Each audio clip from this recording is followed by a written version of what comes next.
หัวไม่ร้อนนะครับไม่เลย สายสายผ่านแล้วนะร้อยเลยร้อยมากดีมากมากเลย100%เลยคุ้มเลยอ่ะ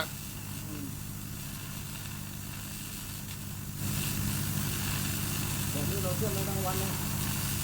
สำคัญคนมันจะรับไม่ไหวเลยครับ ตอนนี้มันไม่ใช่อยู่ที่สายแล้วมันไม่อยู่ที่เครื่องแล้วตอนนี้มันอยู่ที่คนแล้วนะฮะไฟมันนิ่งมากร้อยนะครับ มัน ธรรมดามันเครื่องไปมันไม่นิ่ง มันเป็นมิลเลอร์ครับ